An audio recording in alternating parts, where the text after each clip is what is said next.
Welcome to Finding the Front, brought to you by the proudly West Australian company, Euros Hartleys.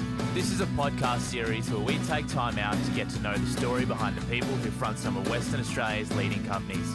We look back at some of the moments in their life and career that shaped the journey to being the leader they are today, and provide you with some real insights into the way they think and approach things, both in business and in life. So get the volume adjusted in your car or your headphones sorted and settle in for a great story. Here is your Finding the Front host, Tim Banfield. Hey everyone, and welcome to episode 6 of Finding the Front, our first episode of 2022. Happy New Year to all. Our special guest today is a timely one, with Western Australia experiencing a truly bumper grain harvest, with the headlines shouting out that Western Australian Grain Co-operative CBH has reached a record-breaking result of over 20 million tonnes for this year's harvest across WA. It seems like no better time to chat to the recently appointed CEO of the CBH Group, Ben Macnamara. For those of you who aren't familiar with the CBH Group, it was established back in 1933, and it is owned and controlled by some 3,700 Western Australian grain growing businesses from right across this great state. CBH is Australia's largest cooperative, biggest grain exporter, and one of the country's largest agribusinesses, with operations extending along the value chain, from fertiliser to storage and handling, logistics, marketing and trading, and processing. I've known Ben for quite some time, but to have an opportunity to gain an insight into his career and life that has landed him to this point is a real privilege. So without a moment more, it gives me a really great pleasure to introduce the CEO of CBH Group, an all-round great bloke, Ben Macnamara. Benny, so great to have you on Finding the Front. Good to be here, Banners. Look, you know, particularly in light of your current role and your recent appointment to CEO of CBH, and that WA is experiencing its record harvest. Thanks for taking the time out. We really do appreciate it, and because I know you are extremely busy. Yeah, really appreciate it, and great to have the opportunity to talk to your podcast listeners. Well, look, being from a farming family myself, and having known you and your family for a long time, I've been really looking forward to catching up because there's a lot going on in your world, and you've had a phenomenal rise, and now being CEO of this just extraordinary group, CBH. We're really looking forward to drilling down a little bit and understanding a little bit about the pathway to where you got to this point. And I suppose it all starts when we look back at Williams. You grew up in Williams, and I know you've got a farming heritage. And it goes back some time, and I know that it goes right back when we talk about your father, Colin, and your mum, Flicky, and their parents. And, you know, that goes back to a generational farming heritage. So just how was it growing up in Williams within that environment and being one of 4 boys? Yeah, so Williams is a couple of hours from Perth on the Albany Highway. Grew up with 3 brothers. I'm a twin. And maybe if we go back to sort of mum and dad and also their parents, I think agriculture is deeply ingrained in who I am and in our family. So I look on both sides. My mum was a fowler, and they've got a very proud agricultural history. Aubrey and Tom and their offspring have spread throughout the state. My grandmother was a Heim. They're also in farming throughout Western Australia. And then on Dad's side, his father was English, moved out to Australia when he was 18. But my grandmother on my father's side, their surname was Male. They were pastoralists, but also deeply ingrained in the pearling industry up in Broome as well. So it's certainly been with us for a long time. And so is that farming community still sort of ingrained in the Macnamaras? You know, when you look at your brothers now, we've got Sam in Pingelly and John still running the farm down in Williams. Yeah, that's correct. So John's basically farming where I grew up in Williams, and has done a sensational job in growing his business and growing the size and scale of that farming enterprise. Sam is on a different farm out in Pingelly, but also done the same. Extremely proud of how they've both gone about it over the last sort of 20 years since they've both been farming. And Tim's involved, that's your older brother, Tim's involved in sort of business interests? Tim's involved in various business interests, but he also spent time in agriculture, worked for Wellard and their corporate farming venture as well. 10 or so years ago. So from my role today, it's been really valuable having all of them involved in farming in different ways, and they're always good to provide some solid feedback, robust and quite often pretty timely. Tell me, growing up, I know your parents have sadly passed, but Colin was an avid sportsman. He loved his sport, and your mum was a loving mother to the 4 boys. It would have been, I know, growing up with a brother and a sister, it was quite competitive. I could imagine being part of 4 boys would have been extremely competitive. I think it certainly had its moments. There was a lot of backyard cricket and footy games on the tennis court and things like that. I think we probably were all very competitive, but also that sort of brought each of us on in a good kind of way as well, so made each of us better, I think. Was sport a big role in growing up at Williams? Sport is a massive part of the DNA in Williams, I think. I think as a small town of just over 1,000 people, sort of bats above its average, really, across all different sporting codes, whether that be hockey, netball or footy and also cricket. And as you said, Dad was intimately involved in certainly the cricket scene and was a junior cricket coach and coached all of us all the way through. And I think he was still even coaching once we'd all gone away to boarding school. So your primary schooling was at Williams? Yep. Yeah, you enjoyed that? Yeah, so Williams is a smaller school. It's got 120 or 130 odd kids. And yeah, I really enjoyed it. It was formative, as you sort of say. Williams has got quite a competitive footprint to it, but good schooling as well, and set us up for success when I ultimately went away to boarding school. So you went away to boarding school with that community of Williams behind you. You've clearly had a great upbringing with being on the farm, playing in the local cricket and footy teams, and being a part of a lot of people's lives, and particularly a strong family connection. You went to boarding school at the age of 12. Boarded for 5 years at Scotch College. Yep, correct. How'd you find it? I think boarding school is a really valuable part of my history, or part of my experience. I think it teaches you around independence, and certainly it builds your resilience all the way through. You don't have mum and dad over your shoulder, pestering you to do homework or making sure you're doing chores, and I think that does make you grow up really quickly.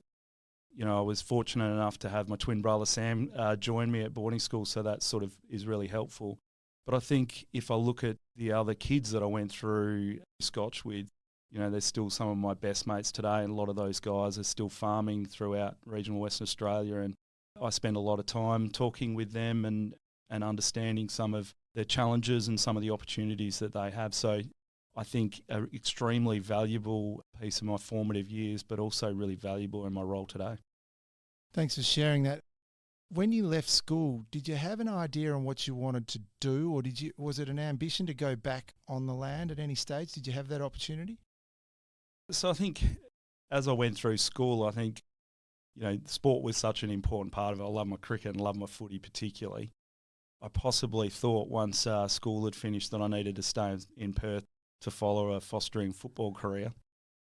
What did I want to do? I think Mum and Dad were really clear with us that the farm was always there if we wanted to come back to it. And they were really open, honest, and we talked a lot about succession even from those early years.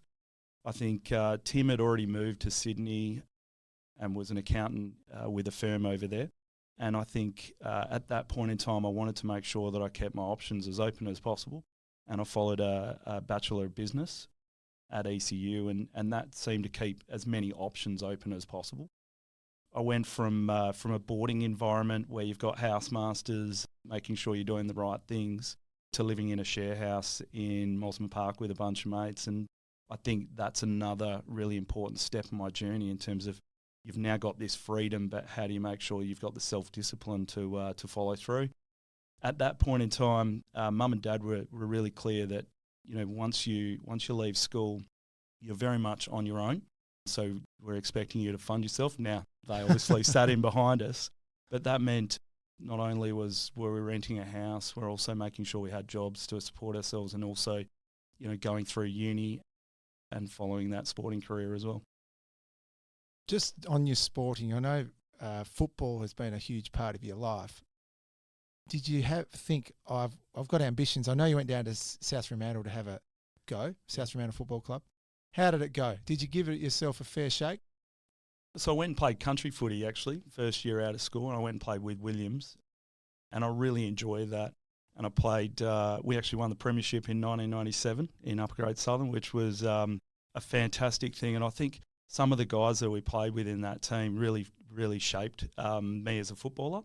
Immediately following that, I went up and played with South Fremantle for a couple of years, managed to pick up a number of injuries, but I really enjoyed the time at South and learned a lot of lessons and a different take on professionalism, which I probably wasn't exposed to until that point in time. And I look back, I created a lot of friendships with a lot of people at South, and those will continue to foster in Sydney as well. It's a great way to understand what a team means when you're playing team sport like football. From my observations of you, team has become a big part of your life throughout your working career, but also your friendships. Was football really formative in sort of some of the influences you had? Yeah, I know you mentioned that South's taught you a little bit about football, but the professionalism of it. But, friendships. Yeah, I mean, friendships, yes. But I think even in my role today, I take a lot of lessons in the football teams that I was involved in. Was setting goals and aspirations at the beginning of the year, setting team rules, and then, leadership roles in football teams as well. I guess getting the team to pull in the one direction is really important. I use lots of examples in when I'm talking to people around how it's important to have a balanced team. You can't have a whole team of centre forwards. You've got to make sure that you've got to balance. The bench players are just as important as your centre forward. You got to have back pockets, which will stay on their man. And when things aren't going right, you need to make sure that people continue to play their position, and you don't want everyone suddenly running into the midfield to solve those problems. So it's really important to have role clarity and have those structures and have that, I guess, strategy or game plan to take you forward. So, and I think then on top of that is the teamwork and the camaraderie and the chemistry between the team, how that works through. I think all of those aspects are really important from a football perspective, but they're just as important from a business perspective as well. Yeah, sure. So, Ben, you completed your university degree and, in keeping with keeping your options open, chose to go down the path of PwC. Now, this is clearly not an agricultural aligned choice, but what did you see there as an opportunity? Because you ended up spending some 10 years of your life at PwC, which is a big chunk of your career. And I'd just like to explore, what did you get out of this PwC role that really has held you in good stead?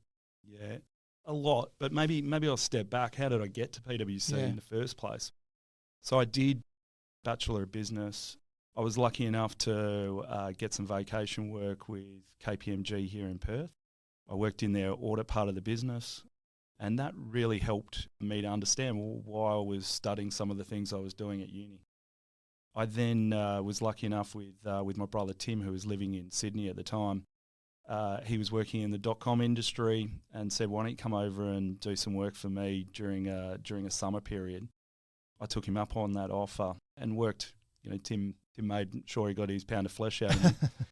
But it was a really important piece. I helped him prepare for an annual audit. It was a listed business. And I think this is where that sporting background, that ability to generate relationships became really important. PwC were actually their auditors at that point in time and created a relationship with that team and understood what they were after. I then decided, having returned to Perth, that working for one of these big, at that stage, 5 accounting firms was something that I wanted to do, and I really set myself a goal of going after that. And I also wanted to go and work in Sydney at that point in time, and so applied for all of the different accounting firms and was lucky enough to pick up an offer from most of them, all of them. And then it was an important piece for me of who I chose. I was moving to a new city, and I wanted to make sure that I was aligned to the culture. And I asked them, I think if I look back, strange questions I used to say to the partner, who was interviewing me, can I do a walk around the floor? I think they looked at me a little oddly, but they were like, yeah, you can do that. And I remember sitting back, sort of unpacking who I wanted to go and work for, and PwC was the one I chose because I felt most aligned to their culture. And that turned out to be a fantastic decision because I went and worked in their audit practice in Sydney. I was looking at businesses in the dot-com sort of phase in the early 2000s, so businesses in technology, information, communication, entertainment, which was a different area for someone who'd come off the land. But it was a really formative period in my life, and I spent 3 years in their audit practice. I guess that's where my sort of journey started. And again, it comes back to the ability to generate relationships with different people. And I do believe that my country upbringing, whether that was helping in the shearing shed when I was a kid or playing in sporting teams, helps me to develop those relationships. And I identified the transaction services, which was due diligence or working in mergers and acquisitions, was an area that I wanted to be involved in, and built the relationships with the team that looked after that. Got myself a short-term secondment. Then you demonstrate your skills and capability, and ultimately the team said, "Would you like to stay in the team?" And that was my commencement into a mergers and acquisitions role. When you look at the role within PwC that took you to Sydney and also took you to London, how did you find coming from, an upbringing in Western Australia to those larger cities, particularly when you got to London? Yeah, I think, I was lucky enough with my time with PwC to work in all sorts of places around the world. So whether that be Singapore or New York, I spent 6 months working out of New York as well. And I think for a start, it becomes quite daunting for a shy country boy from Williams to go and work in a place like that. But I think you got to sort of trust in the process and trust in your capability. And what I learnt is that we can compete against people like that in other parts of the world, and you're very comparable. And the skills that you learn, those practical skills, are extremely valuable anywhere. If you move on and you look at the background in terms of your PwC upbringing for 10 years, what would you say the main strengths that came out of that are when you look at your current role? Understanding not only people, not only having to sink or swim in a large city environment, in a large organisation, but what were the main drivers that you could say, well, without that upbringing, I probably would be short of a few things? Yeah, I think it was instrumental. So I look at PwC as basically providing me with the foundation. So if I start with the accounting side, so really understanding debits and credits, understanding how businesses work. When you start out as an auditor, you're reconciling cash, and at the end of the day, cash is king. So it really taught me the basics of finance. I think then it's the attention to detail. Making sure around accuracy, a key thing around all of my roles has been really accuracy around reporting. And then it's really around businesses. So I've looked at hundreds of different businesses at different stages of their life cycle, whether they're a startup, whether they're a Rio Tinto, whether they're Macquarie Banks, different funds that I used to audit as well. And then the due diligence side, really starting to understand the value drivers of a business, what creates the value.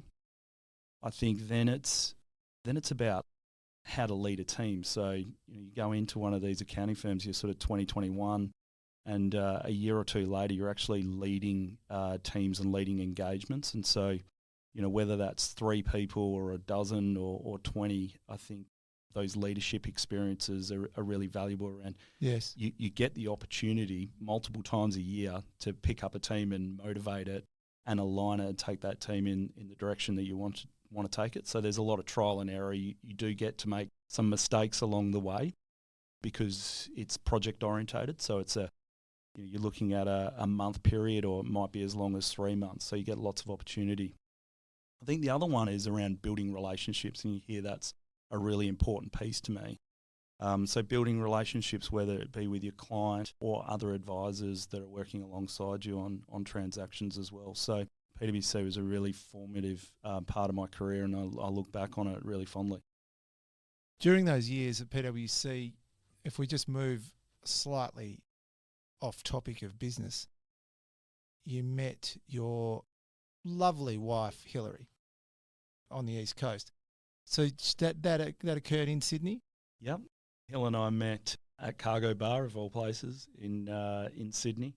Hill is from Brisbane, and she happened to be in Sydney that weekend with a bunch of mates. And one of her friends at the time was going out with one of my colleagues, who was a good mate and still is a good mate of mine.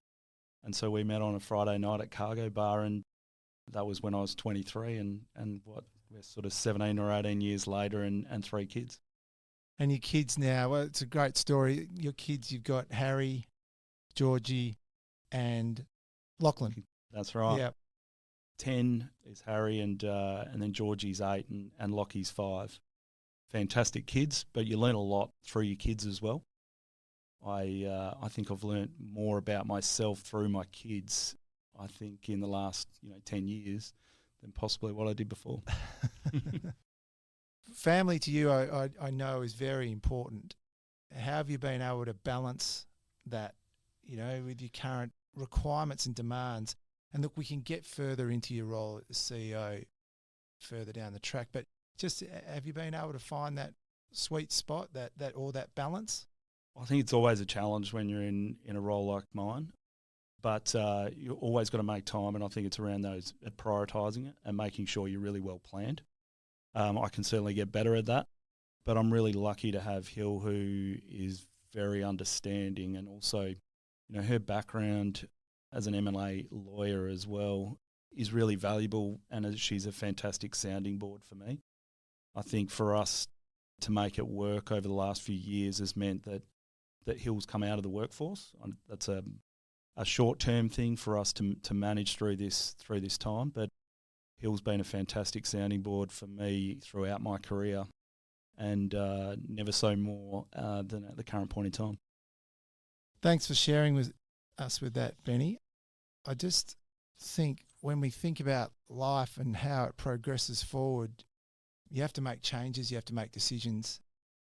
You ended up having to make pretty significant change when you decided to go to Gresham Advisory. Talk us through why you did that. Was that clearly stemming back to that mergers and acquisitions role within PwC, where you got to know that part of the business well?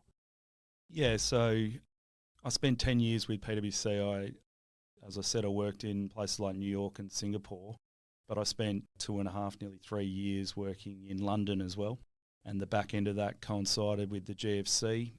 As you mentioned, Mum had also passed away, so wanted to come back to Perth and spend a bit more time with my family and Dad, having lived away for over 10 years. And then, I'd always been, having worked in the PwC transaction services team, I'd straddled into corporate finance, and I'd always wanted to get a broader, exposure across a transaction. And hence the reason the opportunity came up at Gresham. And so transaction services, really looking at the financial side. When you work into Gresham in investment banking role, it broadens you out. So it includes the legal, the commercials, the negotiation aspects, the valuation piece as well. And so, I could have stayed within PwC, I think, and continue to grow through. And I guess I would have targeted a partnership role there. I had probably a different aspiration, and that was ultimately to go into an in-house role, as I eventually did with CBH. But to get there, I felt that broadening my experience out to include investment banking and that strategic element was a really important component. And so applied for a role at Gresham, and I actually took a step back, both in salary and also in a level of seniority as well. And I think if I look back on that choice, it's a really, really valuable one in terms of where I've got to today, because it gave me a different exposure to different businesses and broadened my understanding of different businesses. We also did a lot of strategic work in that role, which has held me in good stead in my current role. When you talk about what the experiences you gained were, how many businesses do you think you looked at through M&A and corporate transactions, corporate advisory, through your role with Gresham? Because it was a very highly regarded organisation. Yeah, and it still is. So I think it would be in the hundreds. I think I actually try to quantify this for myself as part of the process that I recently went through. But I'd have to have looked at well over 200 businesses and in my experience in a consulting environment, I think that experience has held me in really good stead to see, what can and doesn't work and what good looks like. Well, it's a really great basis for understanding the roadmap of a business. And I'd say that in light of, you can look at the cost structure of business, you can look for efficiencies, you can look at ways of improving the business by different levers. Take that role with Gresham and all of a sudden you've got an opportunity to move to CBH. You're you've got quite a number of years of experience now, and you decide to move. I'm really intrigued. You've got a growth path. You've just given up one with PwC. You've got another one with Gresham. You've thought, no, I can see an opportunity to move back into my agricultural upbringing or my passion. What made you move? I think it goes back to that sort of strategic roadmap that I created for my own career very early on, which was ultimately to go into an in-house BD type role and building out the skill set to be able to enable that, or to make myself appealing to a potential recruiter or business to bring me on board. And so that was part of the Gresham journey. All the way through, both at PwC and at Gresham, whenever there was an ag deal to be done, I was always had my hand up saying, I want to be on that. Because that ag piece has always, I guess, been part of my DNA, as I sort of alluded to earlier in the discussion. So when I became aware that there was an opportunity at CBH, I started making some inquiries and I put my hat in the ring to be able to go and explore that opportunity. And I felt there was a really good mix of my upbringing, but also my corporate experience as well. Luckily enough at the time, CBH agreed with that as well. I think at that point in time, I had aspirations to work in the BD team, and at that point in time, CBH had a number of investments, which I found interesting. So that move into CBH was fairly seamless in the end? Yeah, so I joined in August 2014, and I went into a role which was literally but it was the business development manager. I didn't have any direct reports, and we had a portfolio of a number of investments that I was to look after, principally Interflower, which CBH has a 50% interest in. And Interflower is one of the largest flour millers in Southeast Asia. Our joint venture partner is Salim Group. We have 10 flour mills and a malting facility up in Vietnam as well. It's a very, very impressive business, and then the portfolio included a number of other smaller businesses, smaller investments. And also CBH at that time had aspirations to expand the investment portfolio, and hence the reason why I took the opportunity. If we just go back a step though, when you looked at CBH and when you look at it now, it's an iconic organisation. I mean, you're entrenched clearly in it now, but it's an iconic organisation that has been around since 1933. What I found really, I mean, coming from a farming background, it just resonated so much when I looked at it and just found that it was established during the Great Depression to achieve a cheap and efficient bulk handling system that would reduce the growers' costs and strengthen the struggling wheat industry.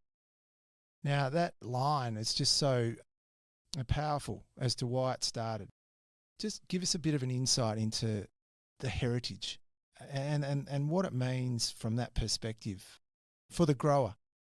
Yeah, it is an iconic organisation of Western Australia. And I think, one of the really interesting things is the reason for existing today is no different to the reason why CBH was created back in 1933. And remembering at that point in time, the cost of a bag, how grain was getting exported, was worth more than the grain inside it. So, maybe just a little bit of detail around what CBH is. It's a cooperative. It's owned by members. We have around about 3,700 members today. CBH has... Just pause there, yeah. Ben. When you say members, these are grain growers. These are grain growers? These are farmers. These are businesses that are, the heart and soul of the grain industry within Western Australia. Yeah, precisely. All unique businesses in their own right. And, given the change in the demographics over the last 90-odd years, we now have the 3,700, as I mentioned. Just over a decade, there were nearly 10,000 growers. So we've seen a lot of consolidation over that time. These growers are serious businesses, highly innovative, highly capable businessmen and women throughout the grain growing areas of Western Australia, which stretch from sort of Benue in the north all the way down to Beaumont, which is east of Esperance in the south. And with that in mind, the cooperative, what is the role of CBH in terms of what they're providing for their members? CBH, the core part of our business, does three key things. So the first one is around providing low-cost inputs. So we provide fertiliser to the grain growers of Western Australia now. Last year was our largest season. We provided nearly 200,000 tonnes of phosphates and nitrogen, and we're looking to grow that business as well. I guess the true heart of CBH, where CBH started, was within the storage and handling part of the business. So we have 100 sites which form part of our network. We've got 4 ports. One's in Geraldton, Kwinana here in Perth, Albany, and also Esperance. And those sites have the capacity to take up to 20 million tonnes, as we've seen this year. We've opened a few more of the older sites this year as well to handle the task. And then we've got a marketing and trading business which buys about half of the grain in Western Australia and then exports that to some 40 countries. CBH Marketing and Trading is the largest exporter of grain out of Australia by quite a margin, and came out of the grain pool days and has continued to expand. So, this year it'll trade somewhere between 8 and 10 million tonnes of grain. Phenomenal. Absolutely phenomenal. If we just go back in terms of, that's a good overview of the CBH business. We go back in your role, you've started out in that commercial and business development role, which, as you've highlighted, it's looking at business acquisition, business commencement. You started the fertiliser side of the business. Yeah, so CBH at that point in time had a strategy of looking at inputs and how we can provide competitiveness and also transparency into the fertiliser market. We looked at a number of different businesses. From an acquisition perspective, we looked at joint ventures, and ultimately we felt that we could create the most amount of value by establishing our own fertiliser business. And that business has grown year on year, such that we will shortly commence the construction of a fertiliser plant down in Kwinana. That'll be able to receive bulk products, so it comes in a prill, and also we'll be storing liquid fertiliser as well, which is really valuable to the grain growers of Western Australia. What this does is uses our buying capacity and then allows us to provide that pricing transparency to the growers of Western Australia, such that they can get those inputs on a cost competitive basis as possible. Obviously, fert prices are up significantly this year with other commodities as well. The other business that you acquired through that period was Blue Lake. Yeah, so Blue Lake Milling is a manufacturer of rolled oat products, and Blue Lake rolls for all of the major supermarkets and does their home branded products. So we've got a facility over in South Australia and Victoria, which is what we acquired back in 2015. And then we've expanded that business here in Forestfield by building a rolled oat plant at our Metro Grain Centre. And the majority of those rolled oats go into Southeast Asia, into a sort of really growing market around oat-based products. And so it's a really healthy option for people, and certainly seeing a lot of growth in that area. I think when you put those two together in terms of my journey, within the sort of first 12 months, we'd established a fert business and then acquired Blue Lake Milling. I think that really set me up for success. There was another pretty important role that you played within the CBH framework through that time in terms of the defence. Do you want to go through that in a little bit of Yeah, detail? Pretty much as soon as we'd finished the acquisition of Blue Lake, CBH was the subject of, I guess, what you call a hostile takeover from the Australian Grains Champions. And so I think it was a really valuable piece of my journey within CBH in terms of defending the co-op. The proposal was really to take CBH, I guess, private or to buy it away from the grain growers, the members of CBH. And so we spent a long time defending the cooperative, and it was a really valuable opportunity, one for me, but I think also for members to really understand the value that CBH brings to the grain growers of Western Australia. And I think there's no doubt in my mind that CBH as a cooperative creates the most amount of value for growers. Really interesting. So you went on and became General Manager for Planning, Strategy and Development, which actually coincided with the appointment of the former BHP Billet and Iron Ore boss, Jimmy Wilson. So you ended up doing 4 years under Jimmy, in which you progressed quite quickly into General Manager of Operations and then Chief Operations Officer. And then at the age of 41, so was about 2 years after you were appointed Chief Operations Officer, you were appointed CEO when Jimmy decided to step down.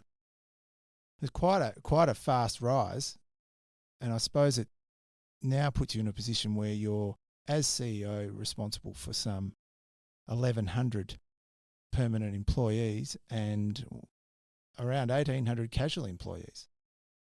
Not to mention the infrastructure and the role you play with the growers.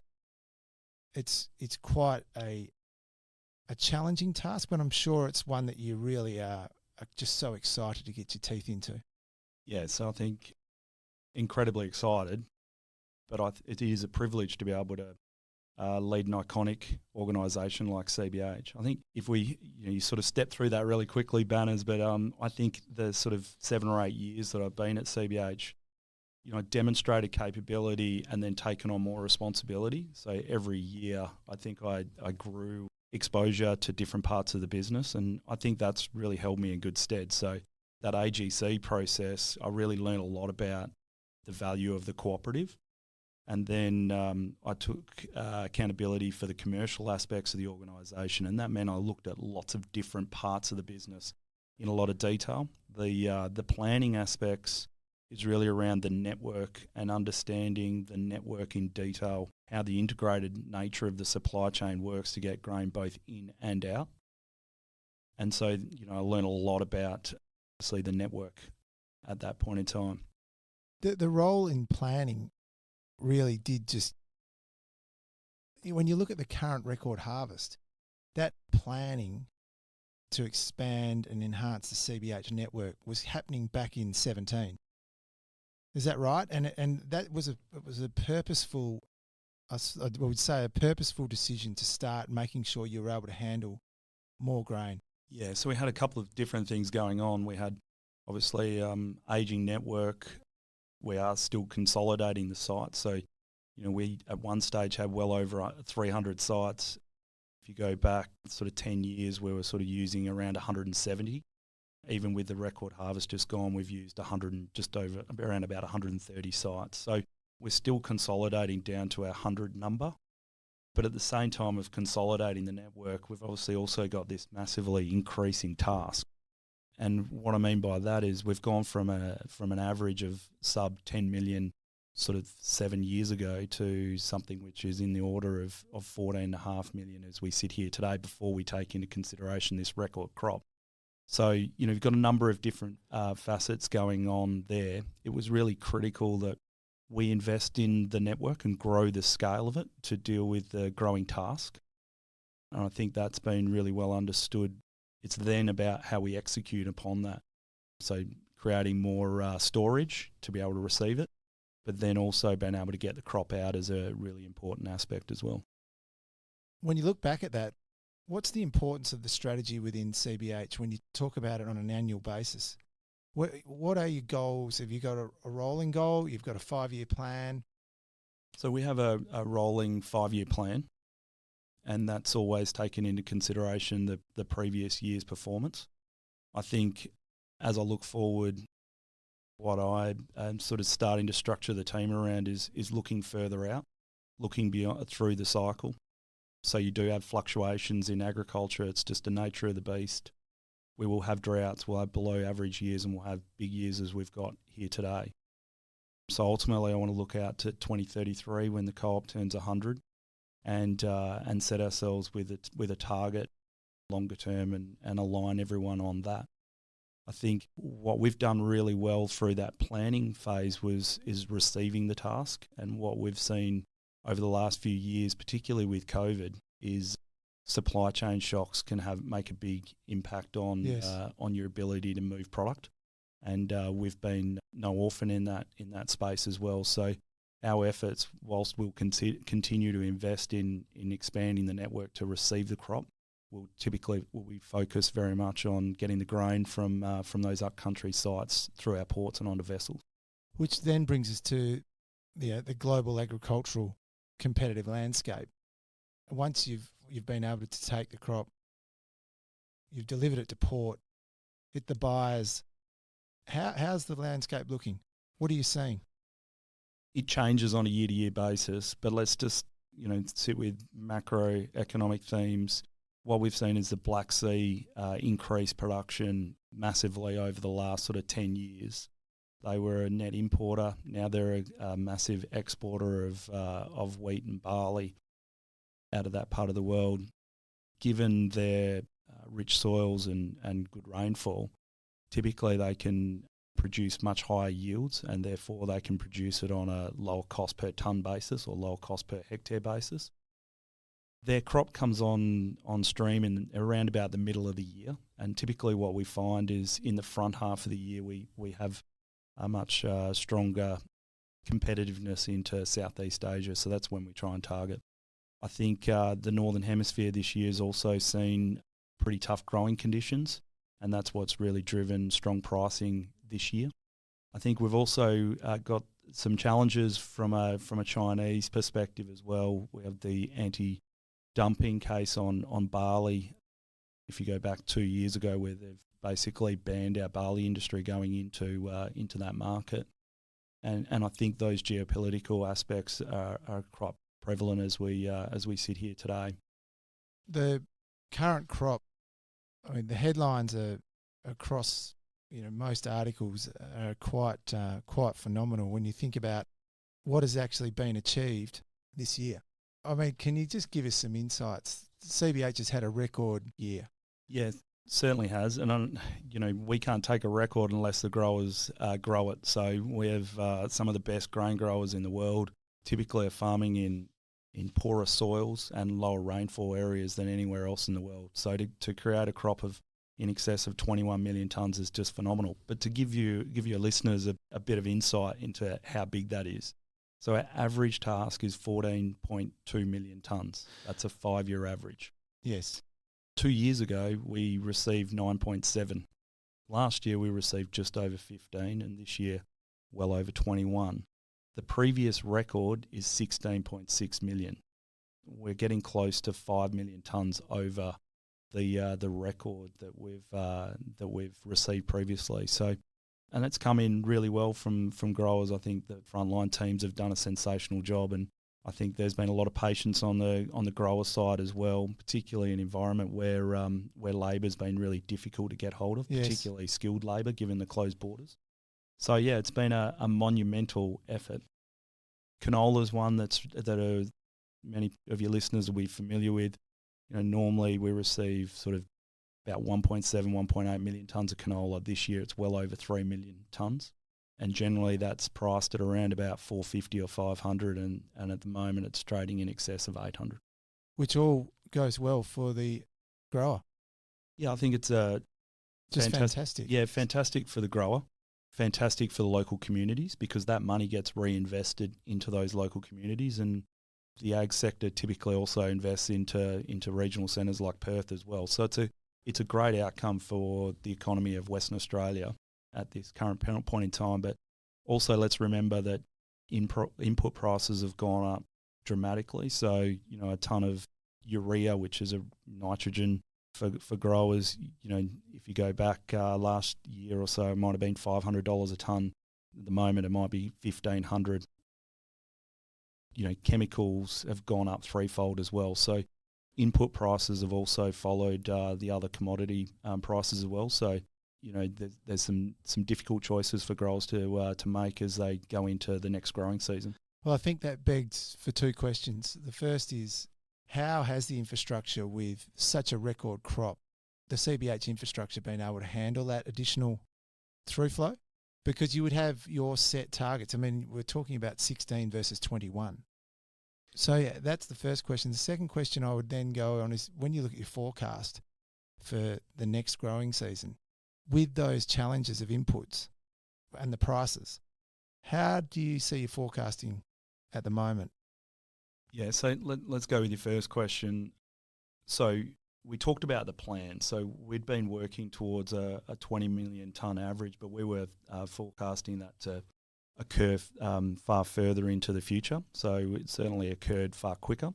But I think given the really good early start and sort of summer thunderstorms that we received last year, if you all remember, yes, around Christmas and soon after, and as well as Cyclone Saroja, it was pretty clear that we were going to have a good growing season with lots of good rainfall.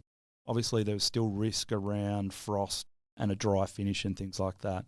But given supply chain constraints, we put a lot of planning into what a big crop would look like very early on the basis that if we didn't plan early and didn't get some of that equipment or infrastructure that we were required in from overseas soon, we were concerned about constraints created by COVID. And so we made the decision in about May that we were going to have a big crop, and we went off and basically executed on that plan. We broke it down into a number of tranches. We built 2.5 million tonnes of what we call emergency or temporary storage ahead of harvest. Put that in context, the previous largest program we'd done is about 1 million tonnes. And when you combine that 2.5 with the permanent storage, so the new builds that we did, we nearly built 3 million tonnes of storage. So you're looking at nearly 15% of the network was constructed in 1 year in a network that had been alive for nearly 90. So yes, a fantastic effort by all of our teams and also all of our contractors. With the growers of the crop, is there a benefit for having an earlier harvest than a later harvest? When you talk about your global competitive landscape, in terms of the pricing they receive, is there a price fluctuation that's going to occur based on earlier than later?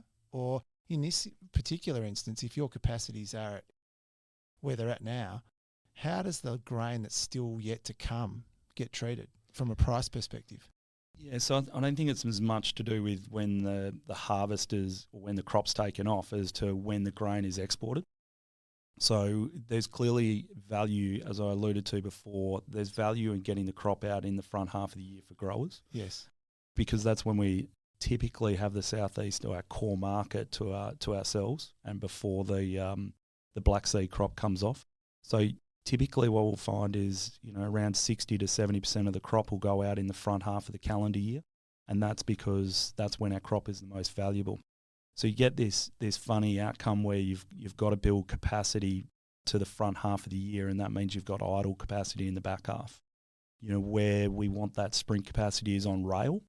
This is why we work with the likes of Horizon, who's just taken our contract over for rail provision, and also ARC, who owns the below rail assets, and also state government in terms of investing in some of this really critical infrastructure to get the growing task out. As we move forward, I see grain growers of Western Australia continuing to improve, and they've demonstrated that over a long period of time. But with improved seed technology, improved farming equipment, improved farming practices, I think the task continues to increase, and what we're seeing now is more likely to be the norm, not the exception, if we look longer term. Right. Ben, just conscious of your time, but if we just come back to that point, how does the forecast look for the next growing season when you understanding that the input costs are escalating? Yeah, I think each of the growers will make their own decisions around what their net farm gate return looks like. It's probably likely to see a fewer hectares go in the ground as a result, But I think at this stage, probably a little too early to predict on some of that. The way we do it, we ask growers for their estimates. And essentially what that is each individual farmer's cropping plan. So how many hectares did you put in and of what commodity did you put in the ground? That we typically ask that after they've started their or completed their seeding programs. And then we can start to calibrate that based on rainfall to understand what the yield looks like. And we basically do the maths out to understand the size of the task. In a normal year, you'll find that different parts of the state are performing better than others. Yes. This year, the one just gone, the entire state performed exceptionally well. Just so good. I just want to quickly go back, sort of just get one quick insight into the process around you being selected as CEO. You were acting for some 5-6 months. Yep. And you had to go through that phase. I understand that the search for a new CEO was conducted locally, nationally and internationally. Talk to us a little bit about the due diligence process that the CBH board went through in terms of your appointment.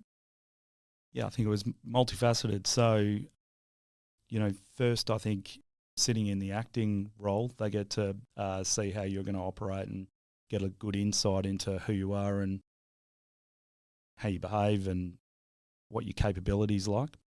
I think the other piece they did was psychometric testing that you normally expect with most roles of this magnitude.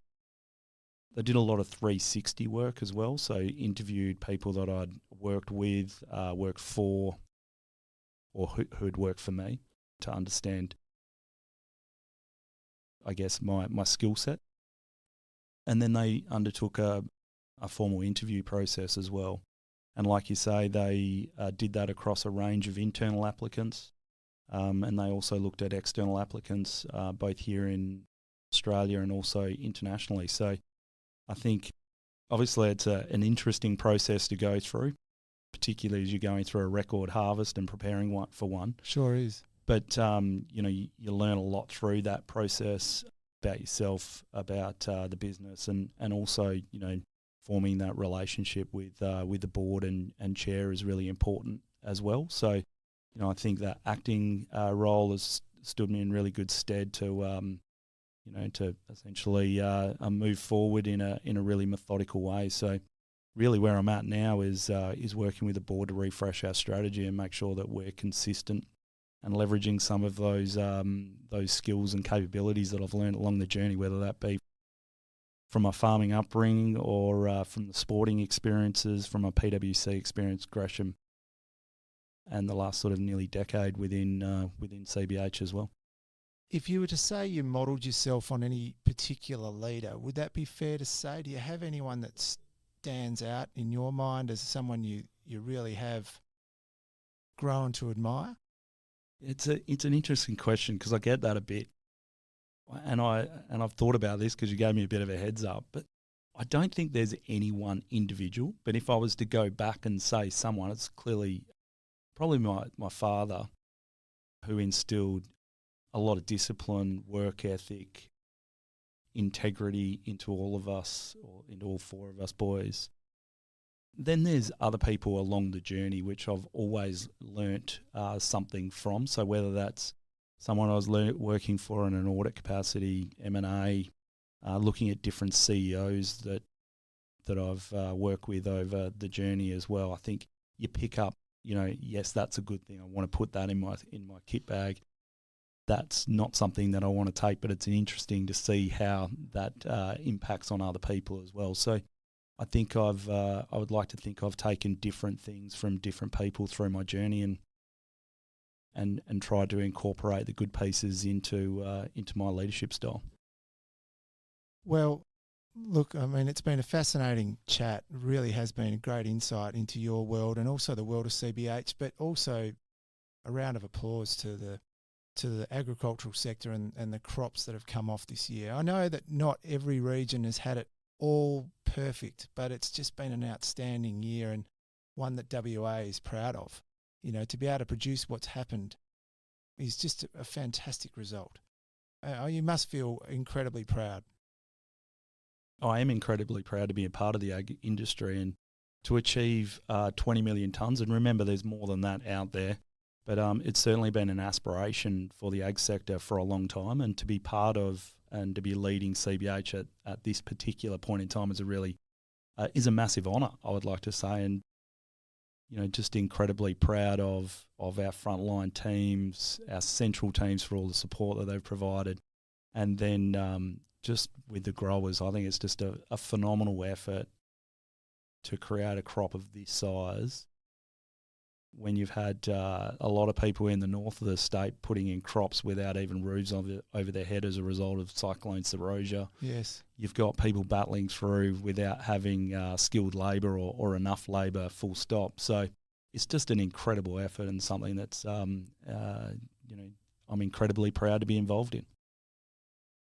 Benny, look, having known you for a long time and having played a fair bit of footy with you, but also knowing you as the person you are and the character you have, the observations I've made, I did this previously, but I just, you make some notes as you go through. It seems like what drives you is the growers. You've got a real passion for the people and the industry, and you don't want to let them down, in essence. You've been given a role, or you've earned a role, and you're really doing everything you can to make sure it's a success. You're a team player, always have been, but I know that what you're doing is embracing the people around you, which you can hear by your comments around the front line, and being able to achieve such a massive result within the organisation is not a one-person job. It is certainly a team. Committed, and I would say that you're up for the challenges as they present, and I'm sure there's going to be a lot, but you'll attack them with vigour. Yeah, I really appreciate that. I mean, ag, it always throws up different challenges every year. And my old man used to say, if you're looking at the heavens for an answer, I think you're probably in the wrong game. So, you've got to take it as it comes. You've got to roll with the punches, so as to speak. And then it comes down to having a really solid team and great people. And at CBH, that's what I'm lucky enough to have. We've got a great team. We've got fantastic people, and I really look forward to investing in them as we move forward to ensure that we set them up for success for receiving this task on an annual basis and getting this crop out to port every year. Look, mate, thanks very much again for your time. We do appreciate it. I know you're busy, but thanks again, and well done. Thanks, Banners. Much appreciated.